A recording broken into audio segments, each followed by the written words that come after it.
Hey guys, how are you? कैसे हैं आप लोग? उम्मीद करता हूँ गाइस आप सभी ठीक होंगे, अपने पढ़ाई का अच्छे से ध्यान रख रहे होंगे।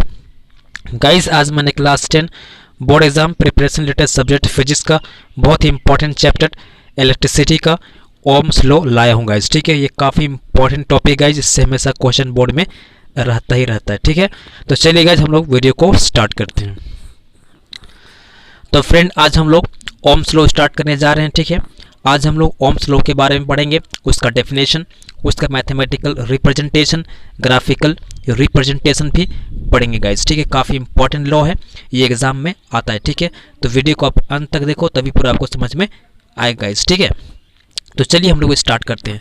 तो गाइस ये जो ओम्स था जर्मन का फिजिसिस्ट था, इसका पूरा नाम था जॉर्ज साइमन ओम्स। ठीक है, उन्होंने एक रिलेशनशिप फाइंड किया करंट और पोटेंशियल डिफरेंस के बीच में। ठीक है, जिसको आगे चलकर हम लोग ओम्स लॉ में पढ़ेंगे। ठीक है, तो फ्रेंड्स सबसे पहले हम लोग इसको डिफाइन करते हैं। ठीक है, ओम्स लॉ को आप कैसे डिफाइन करोगे? ठीक है, तो ओम्स लॉ क्या बोलना चाहते हैं guys? Ohm's law state that the electric current flowing through a metallic wire is directly proportional to the potential difference V across its end provided its temperature remain the same। ठीक है, बहुत ही important concept है। Ohm's law ने क्या किया था?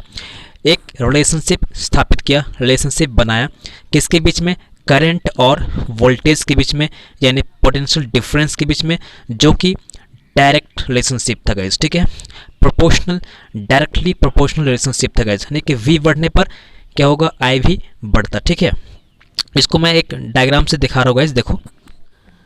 तो guys मैंने यहाँ पर एक डायग्राम बनाया है, छोटा सा डायग्राम। ठीक है, यहाँ पर एक प्लेट है गाइस। ठीक है, एक्स वाई क्या है हम लोग का? मेटेलिक प्लेट है। ठीक है, यह एक कंडक्टर है गाइस। ठीक है, इसको मान लो एक कंडक्टर है। ठीक है, एक्स वाई कोई कंडक्टर है। ठीक है, इसमें करंट I फ्लो हो रहा है। ठीक है, इसका एंड A है गाइस और एक एंड B है। ठीक है, और इनके बीच में वोल्टेज क्या हम लोग का? V है गाइस। ठीक है, तो इस एंड के बीच में, ठीक है, कितना वोल्टेज प्रोड्यूस हो रहा है और इसमें जो करंट फ्लो हो रही है, इनके बीच में क्या रिलेशनशिप है, उसी को ओम्स ने क्या किया था? अपने थ्योरी में दिखाया था। ठीक है, जो कि डायरेक्ट रिलेशनशिप था गाइस। ठीक है, यानी कि V के बढ़ने से I भी बढ़ता। ठीक है, इसको हम लोग अभी तुरंत देखेंगे मैथमेटिकल फॉर्म में। ठीक है, तो गाइस जॉर्ज साइमन ओम्स ने इस प्रकार से एक्सपेरिमेंट किया था। ठीक है, इसका भी हम देखने जाएंगे mathematical and graphical representation guys. ठीक है, तो गाइस मैं डायग्राम बनाया है। ठीक है, एक सर्किट है जिसमें बैटरी जोड़ा गया है। ठीक है, और इसके दो एंड है कंडक्टर के X और Y। ठीक है, दिख रहा है आपको, और बीच में आपका उस कंडक्टर का रेजिस्टेंस है गाइस, जिसको R से हम लोग रिप्रेजेंट करते हैं। इन दोनों सिरा को, दोनों एंड को हम लोग वोल्टेज मापने वाला यंत्र, इसे वोल्ट मीटर से कनेक्ट कर दिया गया है गाइस। ठीक है, और करंट मापने वाला जो डिवाइस, इसको हम लोग एम मीटर बोलते हैं, उसको हमने कनेक्ट कर दिया गाइस। ठीक है, और एक के हम लोग जो की है जो इस सर्किट को ऑफ और ऑन करता है गाइस। ठीक है, अब गाइस उसने क्या किया था? एक्सपेरिमेंट किया, सिंपल एक्सपेरिमेंट। ठीक है, इसमें पहले क्या किया?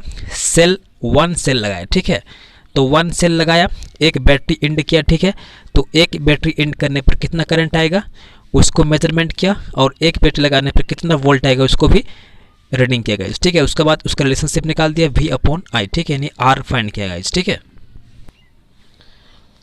मतलब गाइस उन्होंने क्या किया था? एक सेटअप लिया। ठीक है, सेटअप लिया, उसमें से क्या किया? बैटरी कनेक्ट कर दिया गया।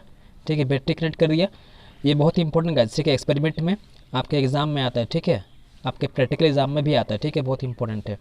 ये हमने बैटरी कनेक्ट कर दिया गया। ठीक है, और इधर हम लोग गाइस ये हम लोग का एक ले लिए हम लोग कंडक्टर। ठीक है, नाइक्रोम का वायर ले लिए, XY के हम लोग का नाइक्रोम का वायर है, उसका रेजिस्टेंस R है गाइस। इनके दो एंड के बीच में जो कितना वोल्टेज प्रोड्यूस हो रहा है, पोटेंशियल डिफरेंस कितना पैदा है, उसको मापने के लिए वोल्ट मीटर ले लिया गाइस। ठीक है, और ये है गाइस हम लोग का एम मीटर। ठीक है, जो करंट को मेजरमेंट करता है। ठीक है, और ये है गाइस हम लोग का की, जो कि इस सर्किट को स्विच ऑफ और ऑन करता है। ठीक है, अब क्या किया गाइस? देखो, सबसे पहले एक्सपेरिमेंट क्या किया? उन्होंने एक सेल लिया। ठीक, इसमें से एक सेल क्या किया? कनेक्ट किया। ठीक है, उसमें कितना करंट आया उसको मेजरमेंट किया। ठीक है, कितना करंट आया उसको रीडिंग लिया, और कितना वोल्टेज आएगा उसको रीडिंग लिया। ठीक है, उसी प्रकार से सेकंड में क्या किया? दो सेल ले लिया। ठीक है, इसका दो सेल लेने पर कितना करंट आया उसको लिया, कितना वोल्टेज आएगा उसको रीडिंग किया। ठीक है, और फिर गैस थर्ड लिया, फोर्थ लिया, इस प्रकार से 4-5 बैटरी सेल लगा के उन्होंने एक्सपेरिमेंट किया और लास्ट में क्या किया, उसका रीडिंग लिया, ठीक है। वी और आई का रेशियो निकाला, ठीक है, वी और आई का रेशियो निकाला जो जितना आ रहा, ठीक है। आप इसी को क्या किया गया, इसी टेबल फॉर्म में जो भी वैल्यू आया उसको ग्राफ में रिप्रेजेंट किया, ठीक है, ग्राफ में फाइंड किया, ठीक है। तो ग्राफ कैसा आया, स्ट्रेट लाइन आएगा। इसका यार बहुत इंपॉर्टेंट है स्ट्रेट लाइन, ठीक है। ये स्ट्रेट लाइन काफ़ी इंपॉर्टेंट है क्योंकि यहाँ पर भी क्या हो जाएगा, इस यहाँ 45 डिग्री, ठीक है, यहाँ भी 45 डिग्री का, यहाँ भी 45 डिग्री का, ठीक है। मतलब जो रेशियो है हम लोग का है वी और आई का सेम आएगा, ठीक है, वी भी सेम, यानी वी और आई का जो रेशियो आएगा वो हम लोग का इक्वल आएगा, कांस्टेंट आएगा इस, ठीक है।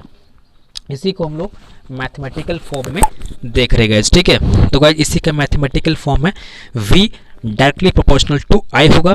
इसी को हम क्या करेंगे, v equal to I R लिखेंगे, चूँकि प्रोपोर्शनल साइन को हटाने के लिए हम लोग बराबर साइन जैसे लगाते हैं तो एक हम लोग कांस्टेंट ऐड हो जाता है, ठीक है।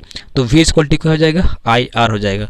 तो r फाइंड करेंगे क्या होगा इस v अपॉन आई, जो कि क्या हम लोग का है कांस्टेंट है, ठीक है गाइस।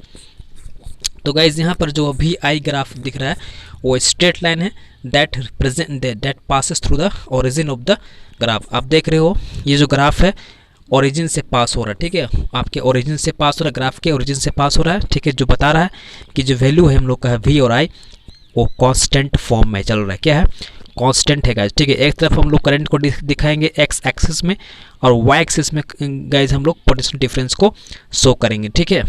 तो अब गाइज हम लोग इसका रेजिस्टेंस के बारे में जानते हैं, ठीक है।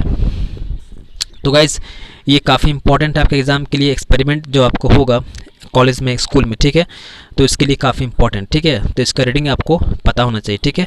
अब इसका रिप्रेजेंटेशन, ग्राफिकल रिप्रेजेंटेशन, ठीक है, टैबुलेशन और इसका सर्किट डायग्राम बिल्कुल याद कर लो, ठीक है, बहुत इंपॉर्टेंट गाइज, ठीक है। अब हम लोग आगे देखते हैं गाइज। अब है गाइज हम लोग का रेजिस्टेंस, ठीक है। ये रेजिस्टेंस काफ़ी इंपॉर्टेंट है, बहुत बार एग्जाम में पूछा गया है गाइज, ठीक है। तो रेजिस्टेंस क्या होता है, R is a constant for the given metallic wire at a given temperature and is called resistance. तो गाइज जो R था वो क्या है, कांस्टेंट होता है किसी भी मेटेलिक वायर में, ठीक है, और उसका एक गिवन टेम्परेचर पे, उसको बोलते हैं हम गाइज हम लोग को रेजिस्टेंस। रेजिस्टेंस की प्रॉपर्टी क्या होती है guys, it is the property of a conductor to stop the flow of charges through the conductor. मतलब गाइज जो चार्ज फ्लो हो रहा है कंडक्टर में उसको रेसिस्ट करता है, स्टॉप करता है, रोकता है, ठीक है, ये रेजिस्टेंस की खास प्रॉपर्टी होता है, ठीक है। तो बहुत ही इंपॉर्टेंट गाइज, ये हिंड्रेंस पैदा करता है, यानी कि जो चार्ज निकल रहा है, जो इलेक्ट्रॉन फ्लो कर रहा है कंडक्टर में, उसकी अमाउंट को कम कर देता है, ठीक है। इसको हम लोग नेक्स्ट क्लास में पढ़ेंगे गाइज, कौन कौन से फैक्टर इसको इफेक्ट पहुंचाते हैं, ठीक है। तो गाइज एग्जाम में और एक क्वेश्चन पूछा जाता है आपसे, तो एसआई यूनिट ऑफ रेजिस्टेंस क्या होता है, तो गाइज उसी के नाम में, उसी के ऑनर में रखा गया ओम के नाम में, ठीक है। तो इसका होता है गाइज ओम। ओम का सिंबल आपको याद करना होगा, ठीक है, बहुत ही सिंपल सिंबल है, आप याद कर सकते हो, ठीक है गाइज। अब है गाइज हम लोग का स्पेशल केस, ठीक है, इससे भी क्वेश्चन एक पूछता है, ठीक है, एग्जाम में एक क्वेश्चन यहाँ से बनता है गाइज, ठीक है। आप यहाँ देखो I equal to V upon R होता है, यानी कि यहाँ पर गाइज I जो है हम लोग का है इन्वर्सली प्रोपोर्शनल है किसके, R के, ठीक है, R के क्या हम लोग का है इन्वर्सली प्रोपोर्शनल, ठीक है। मतलब गाइज ये R बढ़ेगा तो I क्या होगा, घटेगा, ठीक है, और अगर R कम होगा, ठीक है गाइज, R कम होगा तो I क्या होगा हम लोग का बढ़ेगा, ठीक है, यानी कि जस्ट उल्टा रिलेशनशिप होता है, ठीक है, इसको बोलते हैं इन्वर्सली रिलेशनशिप गाइज, ठीक है। तो क्वेश्चन पूछता है guys if R is twice, यानी कि R को डबल कर दिया जाए, ठीक है, अगर R को रेजिस्टेंस को हम डबल कर देंगे तो करंट कितना होगा, तो गाइज करंट कितना होगा हम लोग का हाफ हो जाएगा, ठीक है, क्योंकि ये दुगुना होगा तो ये आधा हो जाएगा, ठीक है, बहुत इंपॉर्टेंट कॉन्सेप्ट, ठीक है। अगर R दुगुना हो गया तो I क्या हो जाएगा हम लोग का घट के आधा हो जाएगा। इसको कैसे दिखाओगे, देखो ये हम लोग गाइज सपोज इक्वेशन 1 है, ठीक है, ये हम लोग को इक्वेशन 1 मान लेते हैं, ठीक है, ये न्यू ये ओरिजिनल गाइज, ठीक है, ये हम लोग का है ओरिजिनल I, ठीक है। हमने मान लिया जो I डैश मान लिया, उसमें क्या था V अपॉन 2R, यानी कि R बोला था कि ट्वाइस करने के लिए, तो इसको हम दोगुना कर दिए, ठीक है। अब गाइज को लिख सकते हैं V अपॉन R, अलग अलग कर दिए, V अपॉन R इंटू 1/2 कर सकते हैं गाइज, ठीक है। अब क्या हो, देखो V अपॉन R क्या था इक्वेशन में 1 में क्या था I था, तो यहाँ पर वैल्यू आप I पुट कर दो गाइज, ठीक है, यहाँ क्या होगा I पुट कर दो और ये नीचे 2 आ जाएगा, तो क्या देखो जो I डैश होगा आधा हो गया ना, आधा हो गया ओरिजिनल का। तो इसीलिए गाइस क्या होगा, स्पेशल केस में अगर R को दुगुना कर दिया जाता है, ठीक है, R को दुगुना कर देने पर करंट जो होगा हम लोग का आधा हो जाएगा, ठीक है। इस कॉन्सेप्ट से क्वेश्चन पूछा जाता है गाइस, ठीक है, तो काफ़ी इंपॉर्टेंट है। तो अब गाइस हम लोग मिलते हैं नेक्स्ट वीडियो में। उस वीडियो में देखेंगे हम लोग कौन से फैक्टर इफेक्ट पहुँचाते हैं रेजिस्टेंस को, ठीक है। तो गाइस बने रहिए मेरे चैनल पे, तब तक के लिए धन्यवाद, जय हिंद।